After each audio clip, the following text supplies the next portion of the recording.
प्रतिगामी लोकांची मध्ये घुसखोरी झाली आहे वारकरी संप्रदायामध्ये, आणि वारकरी संप्रदायात 60% लोकांची मांडणी धर्मांध शक्तीला बळ देणारी आहे.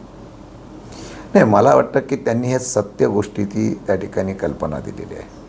आजपर्यंत वारकरी संप्रदाय हा पांडुरंगाचा, तुकोबाचा, ज्ञानेश्वराचा महाराष्ट्रामध्ये ही संप्रदाय वाढवण्याचा प्रयत्न करणारा एक निस्वार्थ अशा प्रकारची सेवा करणारा संप्रदाय आहे. आणि आजपर्यंत त्याची जी काही व्याप्ती आहे ती बघता सध्या महाराष्ट्रामध्ये काय झालं आहे, काही टीका केलेली आहे. त्यांचं म्हणणं आहे की तुम्ही शिवसेनेत आलात तर तुमचं स्वागतच आहे, पहिला ते हार घालतील आणि मूळ तुम्ही शिवसैनिकच आहात, अशा पद्धतीनं त्यांनी बोललेले. माझा पिंडा हा लढण्याचा आहे आणि मला वाटतं की मी जिथं असतो तिथं प्रामाणिकपणाने असतो. यांच्यासारखा 5 पक्ष बदलत नाही. साहेब, एक जो 10 कोटींचा आरोपाबाबत शिवेंद्रराजेंनी त्याचे पुरावे द्यावेत अशा पद्धतीचं एक स्टेटमेंट दिलेलं आहे की त्याचे जर आरोप झाले असतील तर त्यांनी तसे पुरावे द्यावेत. अफरातफर करणारा, चोरी करणारा कधी पुरावा ठेवतो का?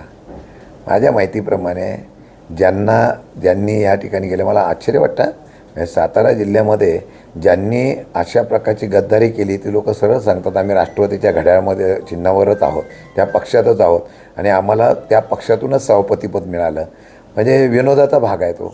पण मी खरंच सांगतो, 100% अगदी आदल्या दिवशी एका सदस्याला मत देण्यासाठी 20 कोटीची ऑफर दिली अशी त्यांनी स्वतः सांगितलं. म्हणजे हे भयानक आहे. आणि पुरावा कुठला देणार?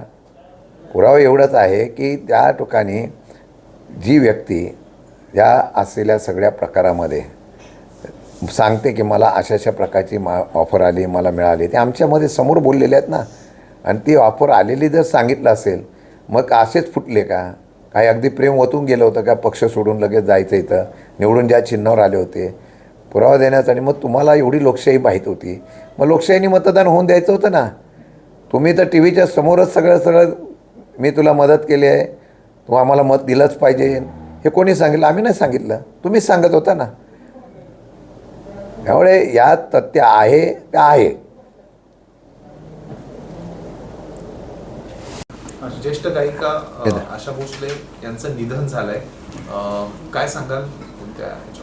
खरं म्हटलं तर महाराष्ट्राला काही रत्न लाभली. लता मंगेशकर, आशा भोसले यांनी आपल्या असलेल्या कारकिर्दीमध्ये या महाराष्ट्रामध्ये एक चांगल्या प्रकारचं स्वर साधनानी म्हणून उत्तम गायिका हे नाव कमवलं.